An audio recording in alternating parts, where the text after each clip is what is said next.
ओम नमो भगवते वासुदेवाय नमः।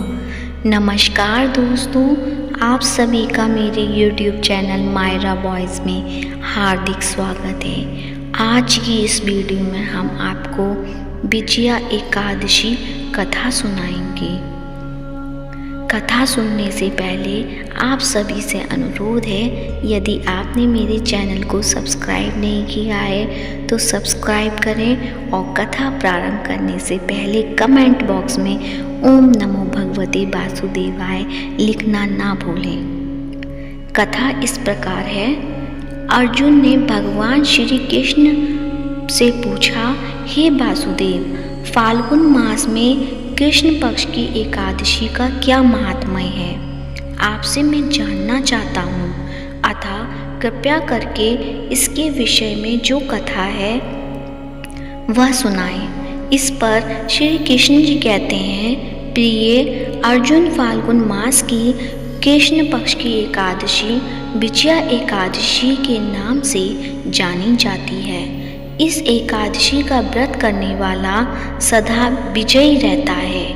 हे अर्जुन, तुम मेरे प्रिय सखा हो, अतः मैं इस व्रत की कथा तुमसे कह रहा हूँ। आज तक इस व्रत की कथा मैंने किसी को नहीं सुनाई।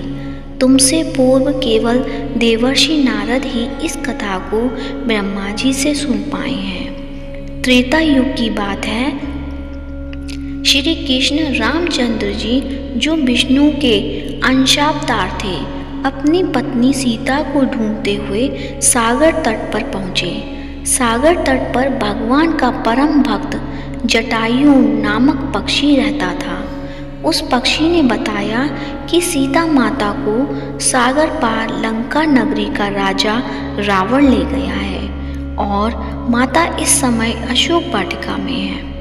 जटायु से सीता का पता जानकर श्री रामचंद्र जी अपनी वानर सेना के साथ लंका पर आक्रमण की तैयारी करने लगे, परंतु सागर के जल जीवों से भरे दुर्गम मार्ग से होकर लंका पहुंचना प्रश्न बनकर खड़ा था। भगवान श्री राम इस अवतार में मर्यादा पुरुषोत्तम के रूप में दुनिया के समक्ष उदाहरण प्रस्तुत करना चाहते थे, अतः आम मानव की भांति चिंतित हो गए। जब उन्हें सागर पार जाने का कोई मार्ग नहीं मिल रहा था, तब उन्होंने लक्ष्मण से पूछा कि हे लक्ष्मण, इस सागर को पार करने का कोई उपाय मुझे सूझ नहीं रहा। अगर तुम्हारे पास कोई उपाय है तो बताओ। श्री रामचंद्र जी की बात सुनकर लक्ष्मण इस सागर को पार करने का उपाय बताने लगे। आप स्वयं सर्व सामर्थ्यवान हैं, फिर भी मैं कहूँगा कि यहाँ से आधा योजन दूर परम ज्ञानी वक्तालभ्य मुनि का निवास है। हमें उनसे ही इसका हल पूछना चाहिए। भगवान श्री राम लक्ष्मण समेत वक्तालभ्य मुनि के आश्रम में पहुँचे और उन्हें प्रणाम करके अपना प्रश्न उनके सामने रख दिया। मुनिवर ने कहा, हे राम, आप अपनी सेना समेत फाल्गुन मास की कृष्ण पक्ष की एकादशी का व्रत रखें। इस एकादशी के व्रत से आप निश्चित ही समुद्र को पार कर रावण को पराजित कर देंगे।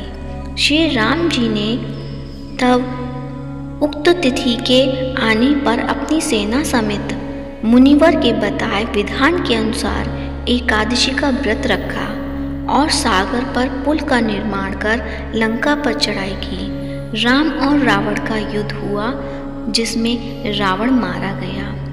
बोलो विष्णु भगवान की जय। कथा कैसी लगी है कमेंट बॉक्स में ज़रूर बताएं। धन्यवाद।